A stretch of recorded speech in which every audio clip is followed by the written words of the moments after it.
Okay, hello, welcome to another episode of my new podcast, Hiring and Inspiring. Today's guest is Corey Weier, who is a connection of mine on LinkedIn. We've had a bit of back and forth on there recently, connected on a few things. He works in the world of sales, in the world of IT distribution. I'm looking forward to having a chat and learning a bit about his journey and him share a bit of his wisdom. So, Corey, with that intro, welcome to the show, mate. How are you getting on? Good man. Thanks for having me on here. Feels quite, big fan of the podcast series. I've been watching them all, so Yeah. nice to be on here finally. Oh, that's good. That's great to hear, mate. Thanks for that. So let's kick it off. Your current role. Tell me a bit about sort of what you do in that role as an account manager, and how do you help your customers? Yeah, so basically, I work in IT distribution, so a little bit different from just general reselling to end users Yeah. because we're handling our resellers, which put a large amount of trust into us for A, selling the right product, and B, handling the logistic side of it, which includes importing the goods and also getting them to them in the fastest and efficient time. Yeah. And I think you mentioned you dropped me a note a little bit a few weeks back that the current state of the distribution market, in the country is a little bit. It's in a funny state. What can you sort of expand on that? What's happening in the world of distribution at the moment? What's Yeah, the current so state? it's a bit different, right? Because I've been in the industry in reselling my whole career. Yeah. Joined distribution about 3 years ago, probably three leading Yeah. on to. And at that time, it's very different to today. The reason for that is at that point in time, it was much more, how do I describe, more so fulfillment, right? Mm. Because all the resellers, which are your customers, they've already understanding the brands that they're selling. They've been selling mostly the same thing for the last number of years. So you're just the account manager managing, making sure everything's all smooth and all sweet. Yeah. Now, fast forward, okay, so COVID, Mm. that was a thing that disrupted the whole world, and probably the largest thing that I experience with that is the supply chain, obviously. Yeah. So a lot of these existing customers, our resellers, they need to reevaluate the offerings because everything's just flipped upside down. Some products are simply not coming into Australia anymore. Some products are a massive shortage for 6 months, 12 months. And these Mm. guys, they're trying to keep the money coming in a very hard time. So they can't be waiting 12 months for Yeah. a back order. So the reason why I would say that it has changed is simply for the reason that everyone has had to reevaluate what they're doing, Yeah. meaning that the account manager really needs to have a higher knowledge on the product range and the vendors, as well as Mm. an intimate relationship with the resellers, because otherwise, A, you're promoting or talking about the wrong product, and B, they're not gonna trust you if you don't have a sincere relationship. This is Yeah. not fulfillment anymore. This is really going into the true operations of their business and what they are doing. So you must be educated. So what do you do in that instance when there just isn't the product? Is it a case of finding an alternative? What's the go? That is the advantage of this industry, that there Yeah. are a million different vendors out there that do a very, very similar thing. So if client wants this product that exists, but it's unavailable, we need to evaluate if the other options that are Yeah. available will be valid for them. So it's a conversation of, hey, I know you wanted this. This Yeah. also exists, and so does this. Can you tell me why you're wanting the original one? And then it's really getting the understanding. And it's not just about the product. It's most importantly pricing, availability, and then Yeah. other things like support and warranty support. So there's more factors than just, does the product connect to this product and work? Yeah. Because it's a business decision. It's not like selling, to the end user. It's not, oh, I like that product, I'll buy it. It's, this is the Yeah. direction my business wants to go. I need to sell this product. Is it suitable? Yeah. Gotcha. So your Mm. role is, typically day to day is more around managing existing accounts and relationships rather than sort of hunting for new stuff. Is that right? It's actually, so both of those things are equally as important as each Right. other, Okay.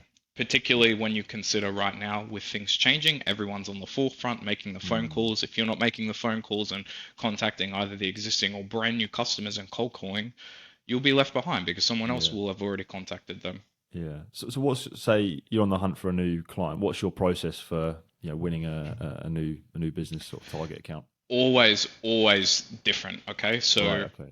always, every single time it's different. This morning, actually, I'll tell you what I did this morning because that's my most recent. I Go seen for it. this Yeah.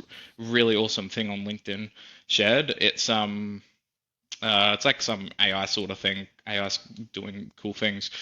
You get this extension for Google Chrome, type in on Google Maps, Brisbane computer, right? Right. And now it comes up every computer store or reseller or Yeah. MSP in Brisbane for like 200 kilometers. This extension copies all the contact information, all the business information, and just smacks it into a spreadsheet so you don't have to manually go scrolling on Google Yeah. Maps and Okay. then losing your place. You might have seen it, but it's a very, very, very sick thing to use. I discovered it this morning, so I've been smashing that this morning. So that's how you find, say, potential new clients, right? What do you do, say, once you find that, that's right, that's potentially a target account? What's the next step?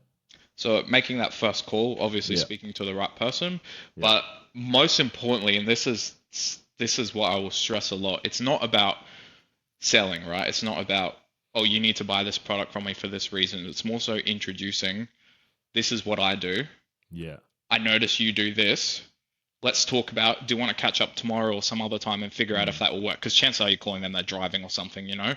And Yeah. then you're really measuring the interest and they see, okay, they get a hint that this could actually genuinely help them. And that's where Mm. the conversation will extend another time, introduce them to the products we offer, and then that's it. That's it. We get them signed up for the portal and they can start shopping now. So you're not just flogging a product. You're going in there with you. You're selling, yourself, how you can help, and leading with that value by the sound of things. Yeah, of course. And this is like a balanced situation here because a lot of people are in sales. I see it on LinkedIn. There's a lot of things on there that says the relationship is the most important thing to a sales process. It's the most key thing, and I can't agree with that because what happens is someone masks some amazing relationship. They tell some funny jokes, buy them coffees or something. Mm. They mask that behind a rubbish product, right? So Yeah. from my point of view, it's more so introducing yourself, ensuring that there's a establishment of trust, and then evaluating if the product is suitable. Because I'm not in the business of Yeah. changing. You're really these calls can be very impactful because it can change the operation of their business and what they Yeah. offer their clients. So I'm not going to mask that behind Mm. kissing them on the cheek and buying them a coffee. Yeah, I agree. I agree. I think relationships are everything until they're not. Like they're Yeah. like you can have the best relationship with a decision maker or a customer or a client, whatever. But like if it's a results business. Like if you're not delivering, then you might have played around a golf with them or whatever. Like Mm, who cares? Like if you're not adding value to them, then you will be replaced. of course. Um, well, cool, mate. Thanks for running through that. So, if we just go back in time, then, just to understand, your background a bit more Mm. detail. I think you could be wrong here, but you came straight out of school into the world of sales. Yeah, Um, yeah. So I finished school, right? I mm, didn't really have any ideas or intent at that point, just sort of living life. And there was two things I wanted to do. Okay, yeah, one was work in the realms of IT and a little bit of a different thing. The other one was I thought real estate looked really awesome, and that was based on the reason I've seen these real estate agents driving BMWs, and they look like ballers, man. I was like, at 17 years old, I thought that's me, that's what I want to be. No, it's not. I yeah. worked in a real estate job as my very first job, and Oh, did you? Okay. I was there for no more than 2 weeks. Oh, I mate, what happened? hated it. I What hated it. happened? First of all, I was 17, so I was making like, Yeah, $280 a week for a 38-hour week. yeah, yeah, But additionally, I liked the image of it, but not the actual operation. So finished with yeah, that rather quickly. Following that, went straight into there was just like a very entry level like BDM role, just literally cold calling, both phone and boots on the ground yeah, style. I took that, did that for 6 months, and yeah, then they pushed me into a different position in the company, which I worked for a number of years. So it yeah, yeah. just How keeps did you scaling. know, like, at 18 or 17, 18 years old, how did you know that it was sales, that was, because that's quite a young age to be like, yep, that's my career. Like, how did you know that was the route you're going to take? Well, you don't really. That's the answer. Mm. I knew I wanted it just as much as I knew I wanted the real estate thing. But ultimately, Yeah. having an interest in it is the primary thing, and then the when it comes to the operations, if you're comfortable and enjoy it, then it's easy to go on with that, right? So interested in the product, which was the IT and computer stuff. Obviously, Yeah. every 17-year-old loves video games and computers, so that's easy. Yeah. You take on that, and then the actual task of selling and promoting and meeting new people. I wouldn't say I knew I wanted to do that at all. I didn't. I had no idea that what I was even up for, but I did it, and then found, okay, this is awesome. Yeah. Yeah. You just sort of you didn't know that it was for you. No, You gave it a try, and yeah, yeah, because exactly. you're never gonna notice whether Yeah. you're 17 or 40 years old. A job description, you're in recruitment, man. You know this. The job description can be very different from the day-to-day operations. Mm, You just got to yeah. try it. Exactly. Yeah. Yeah. Exactly. So that role was it Queensland Computers you worked for a number of Yes, years? that's right. So looking back on that period, now you've with the advantage of hindsight and reflection, and all that. How do you reflect on that sort of first commercial, sales job? What did you learn about yourself? What did you learn about the industry? What are your sort of main takeaways from that little period? I think that was a very that I'd say that was about 3 years. Let's round it off. Yeah. Huge character development time. Okay. Okay. Yeah. Very big. The person starting that role versus the person finishing that role, two different people, right? Huge for character development and understanding business process because, well, like I said at the beginning, you don't know. You start that knowing nothing, and then you leave that knowing, you've got an encyclopedia of knowledge now. So Yeah. yeah, very character defining and sculpting moment. And that company, I still, so they're one of my customers now, a reseller of Right. mine, Yeah. great customer. I have a very close relationship with them. But I would say that I naturally, seriously owe, um, not only my career at this point, but my understanding of business process to that single position with them Yeah. because it started off as a very entry level, he's a guy out of high school, let's give him a go, up to something that was much more significant. Yeah. And being a local business, at that point, small local business, they're not quite as small now. Mm. Um, they're very more hands-on with the business process, so there's no rule book, right? You need to operate in this fashion. So allowing the opportunity for me to try on other roles that may be suited for director or manager, or even seeing them do things day to day and me picking up those things. You Yeah. don't find that in a company that is, globally recognized where your job criteria is written on a piece of paper. Yeah. Yeah. So that was an awesome opportunity. You're always grateful, aren't you, for that first, or whoever that company that gives you the first shot when you've got no experience, you haven't done anything.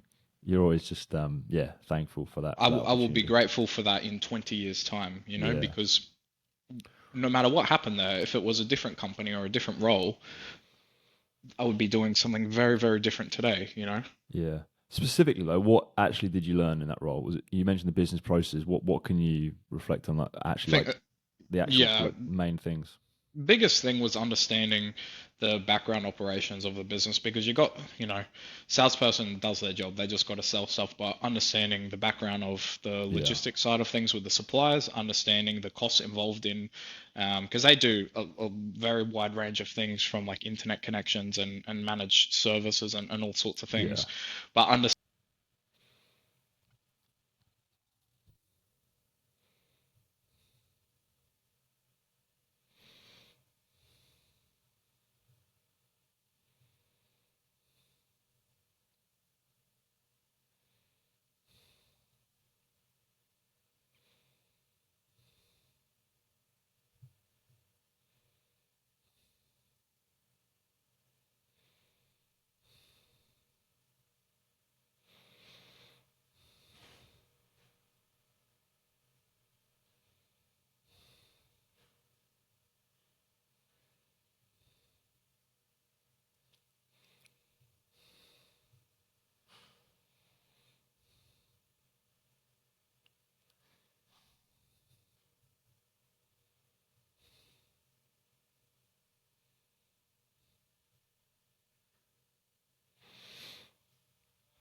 he's back. Sorry, I lost you there. You were just It's sorry. all You good. I you was were just going telling. through the. You were saying. I was actually when it dropped out, I was telling the audience I bought this jasmine tea today, and it's really yummy. So strong recommendation for anyone. Well, I think they might have missed it, but at least they got it now. You were saying about the business processes you learned. Sorry, that's when I lost you. Yeah. Oh, oh no, it got you. Okay, Yeah. still got you. Great. Yeah, understanding the actual operations and the costs involved of actually running the business. It's more than what meets the eye in terms of selling some product because there's costs in the background, there's logistical costs, there's costs of even going as simple as you employ a new staff member, you got to create a new email address for them. They're probably getting a new phone number, they're getting a new phone. Yeah, There's a lot more to it, right? And I think that's relevant information that you take with you anywhere. So working mm, for that company, which was small at that time, local business, you actually see that operation. yeah, yeah, 100%. Um, you mentioned as well earlier on you've got a strong and passionate interest in the industry IT. Mm. How has that helped in your sales career? Do you think? Yeah, I think that having, because like I said to you in the very first instance, right, I didn't know anything about this sales job that I applied for, but I knew I liked IT. So Yeah, having the interest leads to other opportunities and other roads, right? Because if you don't like it, right, if you don't like it, you're not interested in it, you're gonna fail, mate. mm, You don't want to be there. You're not gonna do better. You're not gonna push yourself and learn more. You don't want to learn more if you don't like something. So just the genuine interest and genuine interest just creates the desire to do the same thing and more rather than yeah, just, like I said, doing a job list on a piece of paper. yeah. It's hard to say get passionate and start selling. I don't know, whatever it could be. Say you sell bread or milk. Mm, It's hard to be if that's not what you're interested in, then it's hard to be sell it with a bit of passion. no way. Um, But if we talk about your mindset, I know you're quite big on this in terms of how you think about things and your career and all that. I think you dropped a comment on one of my posts a little while back. You're not going to win in asterisks without hard work. What did you mean by that? And Okay. also to yourself, what does winning look like and mean to Hmm. you? So winning is what outcome you want from that. So no matter Mm, what you can apply to whatever process you're doing, but the outcome is the victory, right? You've got the outcome that you desired, you've won, okay? yeah. If you're not doing the hard work, there's going to be someone else that's doing it and Mm, you're going to be left behind, right? Because it's very competitive no matter what industry or what you're doing, and there's other people that are doing it. So if you're not working, if you're not putting in yeah. the work, there's 100% 50 other people that are doing the exact same thing, and you Yeah. won't get the outcome you're looking for. Yeah. And what does that mean to you? What does winning mean to you? That can be personally, professionally, It's whatever. really, it's really like I said, it's that if the desired outcome is the victory, it's not Mm. necessarily winning against an opponent or a competitor. It's this is what I wanted to achieve. I've just I've had to put some hard work in to get there. I've got what I achieved, and Yeah. now I've won in Yeah. asterisks. What are your personal drivers and what are you looking to achieve? What are you looking, just what are what gets you going in I terms of think why probably you do what you do? the biggest thing that has always I think that this is pretty massive FOMO, right? So fear of missing out. If you're Okay. not, you know, you got this goal, you want to do something that's really awesome. Like I said, you're not going to do that if you don't work towards it or work hard for it, right? And I have always, my whole life, whether I've been um, in a very tough situation, in a share house living with 8 people struggling to pay the rent, or in a much Mm. more comfortable position, I've always had that same, I don't want to miss out on that. I need to work. I need to get there. I need to keep going. And that Mm. is the single most reason that I continue to maintain interest and passion and desire to actually do something because you don't want to miss out, you know? Yeah. And what specifically, what are you looking to not miss out on? What are you hoping for? What are the next, say, what does the future look like? What are you hoping to achieve in your career and, Mm, just generally outside of that maybe as well? that's a very long conversation there. I would put it down to mainly Go for it. um, being like there's the minimum standard, right, which every other person is doing, right? Every other person that is replaceable is doing. You don't want to be replaceable. And the reason why you don't want to be replaced is because that will impact so many other things in your life. Your living, you can't pay your electricity bill, you can't Mm. pay your rent, you can't enjoy the things that you enjoy. So why would you allow yourself to miss out on that? Why would, like, seriously, why would you allow yourself to miss out on the minimum living requirements and then miss out on the things that you like to do additional to that? Yeah, yeah. It's well, it's like you get one shot, right? As you say, why would you miss out on it? You get one life. Yeah. What are you doing to? Yeah, If you're not doing it, what are you doing? Kind of thing. exactly. I think going back to what you're saying about the hard work, I was just that it's almost like the ice cap analogy where you've got the tip of the iceberg Yeah. above water, which is the wind, whatever it is. Yeah. What you don't see often is below it is the hard work. Yeah, mate, Corey, thanks for coming on and sharing a little bit about your journeys. Any final thoughts on anything that we've discussed today? Anything else anything else you want to sort of touch upon while you're here? I think the very important thing that I've learned, still learning, like I don't know Mm. everything, no one knows everything. Yeah, Very, very important. Hold on one sec.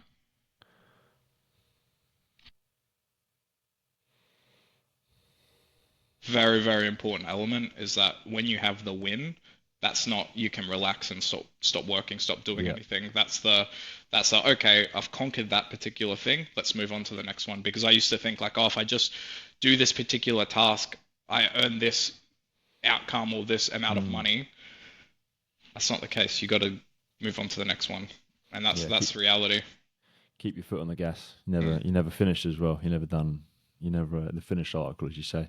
that's Mate, right. I love it. I love it. Thanks for the chat. Thanks for coming on and having a good yarn with me. Appreciate your time, Of Corey course, Weier. man. Thank you very much. Cheers.